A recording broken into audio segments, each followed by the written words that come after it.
Hello, my name is Gassan Yasin. And my name is Lane Al Yassin, and our topic is which one is a better predator between Anax imperator, the emperor dragonfly. and Glenurus gratus antlion. Okay, so my species is Anax imperator, the emperor dragonfly. This amazing species is considered to be one of Britain's largest dragonfly. It consists of colorful body to its broad, powerful wings. The infrared dragonfly is truly sitting to behold unique resources and abilities. This insect retains a dominant predator status throughout this debate. Now I will highlight some important aspects of the emperor dragonfly. Some, so first of all, female emperor dragonflies lay eggs in aquatic vegetation and larva grows in few weeks. Adult males are highly territorial and difficult to approach. Both males and females appear green with brown marking when they emerge. The legs are brown with yellow-like base, and the wings are born black but grow yellow-brown with age. Males have a sky blue abdomen marked black dorsal stripe and green thorax, while females have similar marking but mainly green. Okay, so my name is Lane Al Yassin, as I stated above, and my animal is the antlion. So first of all, we know that the second name for it is a Glenurus gratus. And before we start the heated debate, I'd like to tell you some physical and important aspects of my animal as the partner. So this awesome creature evolved from Neuropetra, an insects order that consists of 6,000 species, really big family. Okay, so some fun facts about it. It consists of life cycle, obviously, eggs, larva, cocoon, and finally adults. So I found out that larvae can grow up to develop basically about zero point 0.6 inches, 1.5 centimeter long. And in North America, the larva is known for doodlebug due to leaving marks on the land, basically the sand. You'll eventually see it looks like a handwriting. And antlion is also known for ferocious predatory habit of larva stage. Antlion's life cycle, as I said, consists from eggs to an adult, as many other creatures. One of the most important aspects of antlion exhibit the largest difference in size from larva stages to an adult of any holometabolous species. Basically, what holometabolous mean, a complete life cycle, or metamorphism, in case some of y'all don't know. So the antlion is not neither like an ant or a lion, like some people might think, like a big creature. It's very small. The actual larva form of any about 2,000 species of family called Myrolummitid. The antlion is called, they call it antlion because it mainly feeds on ants, like a lion among the ants. They are predators, babies, very small stages, and when they talk about cocoons, it spins like it and later emerges in adult that resemble a dragonfly. Thank you. Okay, so the emperor dragonfly has many physical abilities that makes it one of the strongest predators because it's big enough to catch prey such as butterflies and chaser dragonflies in midair. Its multifaceted eye enables it to detect prey up to 40 feet, with aids in hunting. Emperor dragonfly is able to beat its wings 30 times per second, which makes it an excellent flyer. It also has it is machined with legs that acts like a basket in which flying insects get trapped in easily while flying. It is also a huge advantage for emperor dragonfly to catch and eat its prey while flying, which eliminates the chances of being exposed to other predators while feeding. Okay.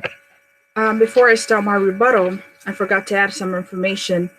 The antlion larvae has a robust body and very plump abdomen with a thoracic bearing 3 pairs of legs. Now let's start about my response. I do understand that most insects are more attracted to water to reproduce, which this means the imperial dragonfly have more food supply. This is true, but not sufficient way to capture prey and consume it. Unlike antlion, as I recalled a second ago, that the predatory stage is an aquatorial larvae, I mean lives near the water area. What the antlion do is to find an area of material such as sand or anything loose dirt to make it as its home, which also makes it as a trap. This amazing type of insect engineering which developed down into a spiral in order to excavate a cone in order to trap its prey. This digging takes the entire body of outline as it burrows the back of its abdomen. Instant material uses one front leg to pile on more material and pulls the abdomen to fling the material from the spot. Then the antlion repeats the concentric circle until the angles of the side walls reaches the specific angles of repose. In order to create the steepest angle so the walls collapse at the bottom of the pit and wait for the prey to fall in. Now let me talk about the primary prey of antlion, as I stated in the introducing section, which is mostly ants, with average ant being capable of lifting up to 50,000 its own body weight.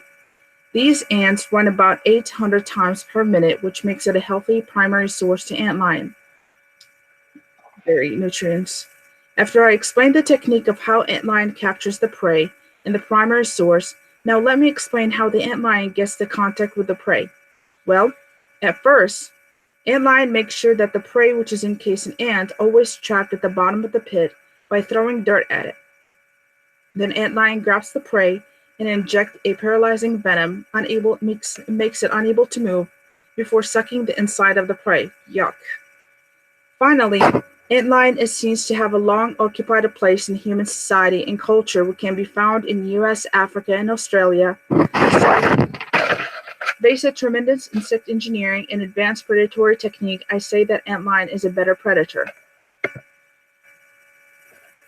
Okay, although the antlion has adapted to take advantage of sit and wait tactic, there is a possibility that a prey will not come across the antlion's hiding spot. The antlion relies mostly on insects that come from its home, and if there is not any close contact with the prey, then the antlion will most likely starve to death. This tactic is risky and may not always work, which makes this species not the best predator. On the other hand, the emperor dragonfly remains unchanged for over 230 million years. This proves that the emperor dragonfly has adapted to environmental conditions and was able to develop physical characteristics that enable it to live and reproduce for many years. Its ability to fly and catch prey with speed and stability supports the fact that this predator was able to survive in the changing environment, while many species changed or become extinct over time. It is also known that all stages of emperor dragonfly's life has the ability to hunt and catch prey, which shows that this species, rely on hunting to survive, making it the strongest predator. Well, brother, although antlion may be a stationary predator and not like the alluring imperial dragonfly, that does not mean that the antlion is not considered to be a good predator. Well, first of all, since the imperial dragonfly depends on eyesight to catch its prey, the antlion can function 24/7, whether it's day or night. Why?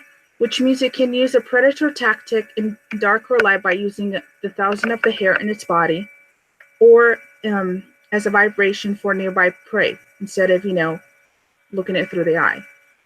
You also said that there's so much diverse food is available to the dragonfly, just like an arthropod range from ant to beetle and spiders.